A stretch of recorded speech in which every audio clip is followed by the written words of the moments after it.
Hello दोस्तों, कैसे हैं आप सभी। आई होप आप सभी अच्छे होंगे, घर पर सेफ होंगे। आपका स्वागत है आपके अपने यूट्यूब चैनल तरुणा पब्लिकेशंस में। तो पिछली क्लास में हम मैथमेटिक्स के जो कॉन्सेप्ट कर किया था, हमने नंबर सिस्टम स्टार्ट किया था। नंबरों को हमने समझा था, मतलब दुनिया में हम कितने नंबर देखते हैं उनको किस हिसाब से डिफाइन किया गया है, अलग अलग क्वालिटी के हिसाब से हमने वो पिछली क्लास में समझ चुके हैं। अगर अभी तक आपने वो क्लास नहीं देखी है तो डिस्क्रिप्शन बॉक्स में उसकी क्लास का लिंक दिया हुआ है, पहले वो देख लीजिए। और आज हम एक नए कॉन्सेप्ट के साथ, जिस हिसाब से क्वेश्चंस पूछे जाते हैं, जैसे कि आपने देखा होगा कि कोई भी एक संख्या दी जाती है, उसके ऊपर घात लगा दी जाती है, ठीक है, और ये पूछा जाता है इकाई का अंक ज्ञात कीजिए, यूनिट डिजिट ज्ञात कीजिए। तो हम आज इसी कॉन्सेप्ट पर बात करेंगे, यूनिट डिजिट, इकाई अंक निकालना, इकाई अंक, इकाई अंक। हाँ, तो हम बात करेंगे आज इसी विषय पर, क्या ट्रिक रहेगी, क्या कॉन्सेप्ट, किस टाइप से क्वेश्चंस आते हैं। तो सबसे पहले हम देखेंगे कॉन्सेप्ट, ठीक है। तो उसके अंदर हम क्या करते हैं, सबसे पहले मैं आपको बता दूं कि हमें देखना क्या होता है, सिर्फ और सिर्फ देखना है इकाई का अंक। निकालते हैं तो भी इकाई का अंक देखते हैं, उसके क्वेश्चन पर ट्रिक अप्लाई करते हैं तब भी हम इकाई का अंक देखते हैं, ठीक है। तो मैं आपको कॉन्सेप्ट मतलब ये नहीं बताऊंगा सीधा के 1 2 3 4, ठीक है। मैंने इनको अलग अलग चीज डिफाइन कर रखा है, अलग अलग अंकों के लिए अलग अलग चीजें बनाई रखी है। तो इस हिसाब से जैसे मैं आपको बताऊं कि अगर इकाई का अंक, अगर इकाई का अंक कोई भी नंबर है, सबसे पहले तो आप ये समझो नंबर और इकाई का अंक में मतलब फर्क क्या होता है, आपको पता होगा, फिर भी मैं आपको बता रहा हूं कि मैं आपको नंबर लेता हूं 253। ये एक नंबर है, ठीक है, बट इसके अंदर डिजिट जो है, अंक जो है, ये 3 है, 1 2 3, ठीक है। तो इसमें अंकों की संख्या तो 3 है, बट ये नंबर एक ही है। इसी प्रकार कोई भी कितना भी बड़ा 1 2 3 5 6 कितना भी बड़ा नंबर हो, उसमें जो डिजिट होती हैं ये तो अलग होती हैं, एक एक अंक जो होता है, और ये जो पूरा मिलाकर बनता है इसको हम बोलते हैं नंबर, संख्या, ठीक है। तो हम बात करेंगे, क्वेश्चन इस हिसाब से पूछा जाता है, सिर्फ और सिर्फ आंसर में हमें देना होगा इकाई का अंक। कुछ भी रिजल्ट निकल के आए, कुछ भी, हमें इससे मतलब नहीं रहेगा, हमें देखना होगा सिर्फ और सिर्फ इकाई का अंक, कि इकाई का अंक क्या रहेगा, उसी के अंदर ऑप्शन में हमें आंसर देना है। तो सबसे पहले हम देखेंगे इकाई का अंक। जब भी कोई संख्या होती है और उस संख्या के अंत के अंदर, लास्ट के अंदर जो है जीरो अगर है, जीरो है, कोई भी संख्या, जैसे एग्जांपल के लिए मैं बोलता हूं आपको कि 250 है, ठीक है। जैसे 250 में लिखता हूं तो यहां पे देखो इकाई का अंक क्या है, जीरो है, ठीक है। तो इसका मतलब हमें देखने की जरूरत नहीं है, जब भी अगर इकाई का अंक जीरो है तो उस पूरे जो डिजिट जो रहेगी उसका इकाई अंक भी, पूरे नंबर का इकाई अंक भी जीरो ही रहेगा, ठीक है। जैसे कुछ भी, इसका शायद बहुत एग्जांपल भी देने की जरूरत नहीं पड़ेगी, 10 हो, 40 हो, 200 हो, ठीक है, कुछ भी हो, 1000 हो, सब में इकाई का अंक अगर हम निकालेंगे, इसकी घात कितनी भी कर दो, चाहे इन संख्याओं की घात कितनी भी कर दो, 50 कर दो, 20 कर दो, 16 कर दो, कुछ भी, सम विषम कुछ भी, ठीक है, इकाई का अंक क्या रहेगा, जीरो। मतलब जीरो इकाई का अंक रहेगा, सेम रहेगा। अब बात करते हैं हम एक, अगर किसी भी संख्या में, ठीक है, इकाई का अंक किसी संख्या में अगर एक है तो उस समय भी इकाई का अंक आंसर में क्या रहेगा, एक ही रहेगा, सेम रहेगा। एग्जाम्पल देने की जरूरत रहेगी आपको, मैं बोलता हूं आपको 261, कितना लगाऊं मैं, आप मर्जी आए वो पावर लगाओ इसके ऊपर, जो मन करे मैं लगाता हूं यहाँ पे 200, ठीक है। तो कुछ भी पावर लगाओ, लेकिन क्या रहेगा, इकाई का अंक एक ही रहेगा। इसी प्रकार अब मैं बात करता हूं 6 की। अब आप बोलोगे 2 कहां गया, 3 कहां गया, तो मैं आपको बता दूं कि हम इनका अलग अलग चीज़ें पढ़ेंगे, क्योंकि इन पर अलग अलग कॉन्सेप्ट लगेगा, इसलिए मैं आपको वह बता रहा हूं जिसमें कोई भी चेंज नहीं आता। जैसे 6 है, 6 के ऊपर भी कोई भी चेंज नहीं आएगा, सेम ही रहेगा, इकाई का अंक सेम 6 रहेगा। जैसे कि मैं बात करें 36 की, 36 के ऊपर मैं 6 लगाऊं तो देखो, हम देखना तो इकाई का अंक 36 ही आएगा, 6 फिर इकाई का अंक क्या रहा, 6 रहा। तो जिस भी कोई संख्या है उसके अंत में, उसके लास्ट में अगर एक अंक 6 है, इसका मतलब उसका इकाई अंक भी, उसका रिजल्ट जो निकल आएगा उसका भी 6 ही रहेगा। अब बात करते हैं हम 5 की। 5 में भी नो चेंज, ठीक है। अब बात देखो आप, 5 है, 5 के ऊपर 25, इकाई का अंक क्या आया 5। इसी प्रकार अब मैं 25 लूँ, 25 की स्क्वायर करो, क्यूब करो, कुछ भी, तो इकाई का अंक क्या रहेगा 25। ये आप करके देख लेना, कोई दिक्कत नहीं है। हर एक जहाँ भी किसी कोई भी नंबर हो उसमें अगर इकाई का अंक 5 है तो उस रिजल्ट भी 5 ही आएगा, इकाई का अंक, सिर्फ और सिर्फ इकाई का अंक। ठीक है, तो ये बात रही किसकी, इनमें नो चेंज, सिर्फ और सिर्फ नो चेंज। इन 4 जो डिजिट हैं ये अगर नंबर के अंत में मिलती है तो इनमें कोई भी चेंज नहीं रहता, ये आप नोट कर लीजिए। ठीक है, अब बात करता हूं मैं स्पेशल और स्पेशल 4 और 9 की। ठीक है, 4 और 9, अगर कोई भी संख्या है, ठीक है, कोई भी संख्या है और उसके अंत में 4 है, उसका इकाई का अंक 4 है, तो उसके ऊपर कोई भी पावर लगाओ। ठीक है, वो पावर लगाएंगे हम, एक्सपोज करो कि मैं यहाँ पे लगाता हूँ कि 4 की पावर 2 किया मैंने। ठीक है, 4 की पावर 2 का मान 16, 4 की पावर 3 करूँ तो 64, 4 की पावर 4 करूँ तो 256। इसका मतलब क्या, देखो रिजल्ट क्या निकल के आया कि जब भी अगर पावर सम थी फिर पावर विषम आई और फिर वापस सम आई, मतलब अगर सम आ रही है पावर तो डिजिट, इकाई का अंक, यूनिट डिजिट क्या रहेगा 6। अगर विषम आ रही है तो यूनिट डिजिट क्या रहेगा 4, फिर 6, फिर 4। इसी प्रकार 6 4 6 4 की सीरीज चलेगी। तो इससे रिजल्ट क्या निकलेगा कि अगर 4 है और उसकी घात n है तो n का मान अगर सम रहेगा, n का मान अगर सम रहेगा तो इकाई का जो अंक है वह 6 निकल के आएगा, और n का मान अगर विषम रहेगा तो इकाई का अंक जो है 4 निकल कर आएगा। ठीक है, इसमें यही देखना, अगर किसी भी कोई भी संख्या है उसका हम लास्ट अंक देखेंगे कि 4 है तो हम देखेंगे कि वो उस संख्या की घात कितनी है। अगर वह सम है तो उसका इकाई का अंक, पूरी संख्या का जो रिजल्ट निकल के आएगा 6 निकलेगा, और अगर वो जो विषम है तो अंक जो है 4 निकल कर आएगा। इसी प्रकार बात करूं 9 की,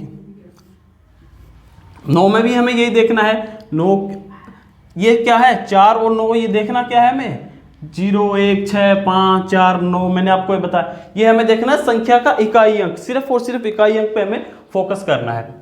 तो देखते हैं हम, अगर सम आता है, ठीक है, अब मैं बात करूं n का मान अगर सम है तो इकाई अंक निकल कर आएगा 1, और n का मान अगर विषम है तो इकाई का अंक जो निकल आएगा 9। चलो एक रिजल्ट देखो, ठीक है, हालांकि कोई ये रिजल्ट नहीं है लेकिन आपको याद रखनी, देखो 6 4 10, ठीक है, 10 इसका भी मान, इसी प्रकार 1 और 9 इसका भी 10 मान। ठीक है, मतलब इन दोनों का योग जो है वह 10 ही रहेगा। ठीक है, अब ये तो बात रही इनकी। अब आपने सोचा होगा नंबर है, नंबर तो रह गए, जैसे 2 है 3 है 7 है 8, ये स्पेशल नंबर। आपके लिए स्पेशल क्लासेस चल रही हैं तो स्पेशल नंबर भी है, स्पेशल आपके लिए चीज़ें होंगी अलग से, तो आप इनको नोट कर लीजिए। ये इन नंबरों की बात है। फिर हम बात करेंगे 4 अलग अंकों की। हाँ तो दोस्तों, हमने लगभग आंसर इकाई अंक जो था उनका निकाल लिया था। अब ये थे 2 से 3 जो स्पेशल नंबर हैं आपकी तरह, स्पेशल 2 3 7 8, इनका हमने नहीं सीखा है तो हम इनके लिए स्पेशल रूल भी सीखेंगे। जब भी किसी नंबर के आखिरी अंक जो होगा 2 3 7 8, इनमें से अगर कोई इकाई अंक है, यूनिट डिजिट है, तो हम उसके लिए क्या प्रोसेस करेंगे, उसका इकाई अंक निकालने के लिए क्या करेंगे। तो देखो, सबसे पहले एग्जाम्पल के साथ मैं आपको बताऊं, जैसे 3 लो, मैं यहाँ करता हूँ 3 की पावर 1, 3 की घात 1 ली तो 3, 3 की पावर 2 9, 3 की पावर 3 27, 3 की पावर 4 81, 3 की पावर 5 243। यहाँ हमको क्या दिख रहा है कि जैसे ही हम 5 तक पहुँचते हैं, इसका मतलब 4 तक हमने घात किया और उसके बाद 5वीं वापस हम करते हैं तो इकाई अंक जो है वापस रिपीट होता है। दिख रहा होगा आपको अच्छे से। ठीक है, इसी प्रकार मतलब 5 तक क्या है रिपीट होता है। इसी प्रकार यहाँ पे देखो 2 का भी हम करते हैं तो फिर 5वीं में 2 रिपीट हो रहा है। ठीक है, यहाँ पे 7 पे जो है 7 रिपीट हो रहा है। यहाँ इकाई अंक जो, ठीक है, 8, फिर यहाँ पे 5वीं पर वापस रिपीट हो रहा है। मतलब हम किसी भी संख्या की पावर 1 करते हैं, फिर हम 5 तक जाते हैं तो वही इकाई अंक आता है जो 1 में आता है। ठीक है, तो इसका मतलब हम 4 को पकड़ते हैं। ये सिर्फ और सिर्फ याद रखने के लिए है हम 4 को क्यों रखते हैं। एग्जाम्पल लेता हूँ मैं फॉर एग्जाम्पल, जैसे कि 623 लिया मैंने, 623 की घात ले ली 49, ठीक है। अब देखो सबसे पहले हम देखेंगे कि इसका क्या है, इकाई अंक, पूरी संख्या का इकाई अंक 3 है। इसका मतलब इन इकाई अंक 3 है, उनमें जो हमने जो रूल पढ़े पिछली वाली संख्याओं के, उनमें से तो कोई नहीं है, क्योंकि इनमें तो सीधा था 4 का तो फिक्स था, नो चेंज, और 4 और 9 का अलग था, ओड इवन देखना था। अब हम देखेंगे इकाई अंक 3 है, तो हम देख इसी संख्या हम देखते हैं 3, तो रिपीट वाली चीज़ है कि 5वीं बार अगर घात करते हैं तो रिपीट होती है, ठीक है। तो हमें करना क्या होगा, इस चीज़ में क्या प्रोसेस रहेगा हमारा, जब भी हमारी घात होगी, इस बड़ी घात होगी और इकाई अंक 2, 3, 7, 8 में से कोई भी होगा, तो हम क्या करेंगे, उसमें हम उसका घात को क्या कर लेंगे, छोटी कर लेंगे। जैसे 49 को हम भाग देंगे किसका, 4 का। मैंने आपको 4 इसीलिए बताया था सिर्फ और सिर्फ, क्यों याद रखने लगे, 4 जो है यहाँ पे रिपीट, चौथी बार यहाँ पे डिजिट जो है रिपीट होती है, इसलिए हम देखेंगे 4 का भाग देंगे। तो हमने 4 का भाग दिया यहाँ पे, फिर 9, 4 दूनी 8, रिमाइंडर कितना बचा, 1 शेषफल बचा, शेष 1 बचा। तो अब हमें क्या करना होगा, जो 1 अगर यहाँ पे बच गया, इसका हम पूरे जो नंबर है हमारा, इसकी घात लिख देंगे। अब हमें 49 लिखने की जरूरत नहीं रहेगी, हम क्या करेंगे, इस नंबर की घात कर देंगे 1, जो रिमाइंडर बचेगा, ठीक है। हमें करना इतना था बस। अब 1 है, किसी भी संख्या की अगर हम पावर 1 लगाते हैं तो संख्या तो वही रहती है, लेकिन हमें संख्या से मतलब नहीं है, हमें क्या करना है, सिर्फ और सिर्फ देखना है इकाई अंक। तो इकाई अंक इसका क्या रहेगा, 3, ये हमारा आंसर होगा, ऑप्शन में देख के मिलेगी, ठीक है। अब इसी प्रकार देखो हम दूसरी संख्या लेते हैं, जब रिमाइंडर ना बचे। आप बोलोगे सर रिमाइंडर इसमें तो बच गया, अगर रिमाइंडर ना बचे तो संख्या हम क्या ले, संख्या कुछ भी लो जिसमें हम देखो, जैसे 627 लेते हैं, 627 है, इसकी पावर हम कर देते हैं 52 करो। क्या करना है, सबसे पहले देखना है इकाई अंक, इकाई अंक इन चारों में से 1 है, ठीक है। तो हम प्रोसेस वही लगाएंगे, हम इसकी घातांक है, घातांक में भाग लगाएंगे किसका, 4 का। 4 का भाग लगाना, ये बात मत भूलना बस, 4 का भाग लगाएंगे तो 4, 1, 2, 4, 3, 12, ठीक है। रिमाइंडर क्या बचा, 0, कोई रिमाइंडर नहीं बचा।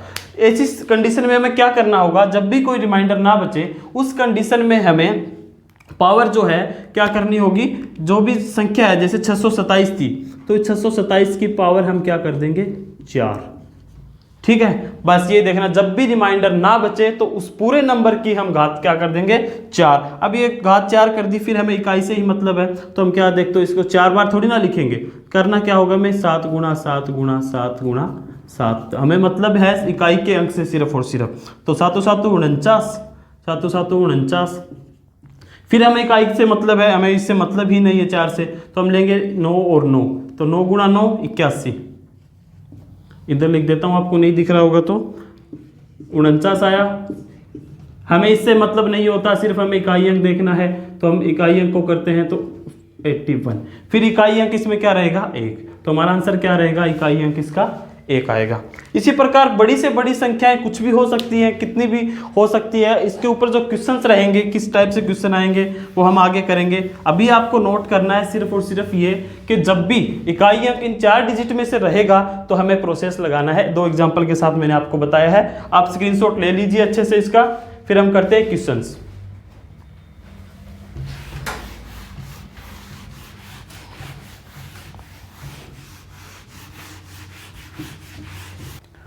हाँ तो दोस्तों अभी तक हमने जो भी सीखा है उस पर बेस इस हिसाब से क्वेश्चंस आते हैं। आपने देखा होगा क्वेश्चंस में क्या रहेगा, इतने नंबर होंगे कुछ भी, उन पर घातांक होगी, छोटी बड़ी कुछ भी हो सकती है। इन घातांक को देखकर हमें अब घबराना नहीं है, क्योंकि हम सीख चुके हैं इकाई अंक निकालना, कुछ भी नहीं देखना, हमें इकाई अंकों को देखना है, जो जो प्रोसेस हमने पीछे सीखे हैं वो अप्लाई करने हैं, और जो ऑप्शन में जो इकाई अंक रहेगा उन पर देख के टिक करना है, ठीक है। तो हम जैसे करते हैं इसको, 217 की पावर 413, तो मैंने आपको बताया था कि 2 और 3 7 8 4 जो नंबर हैं उनके लिए क्या प्रोसेस रहता है, हम घात को करते हैं छोटी। घात को छोटी कैसे करेंगे, 4 का भाग देकर, तो हम 413 में देंगे 4 का भाग, ठीक है। तो 4 एकम 4, 1 0 3 4 दूनी 4 3 12, रिमाइंडर क्या रहेगा, 1 रिमाइंडर रहा, तो हम क्या करते हैं उस रिमाइंडर का जो भी हमारा नंबर होता है 217 जैसे, तो हम 217 की पावर 1 कर देते हैं, रिमाइंडर रख देते हैं। ठीक है, तो इससे जो डिजिट इकाई अंक जो निकल कर आएगा यूनिट डिजिट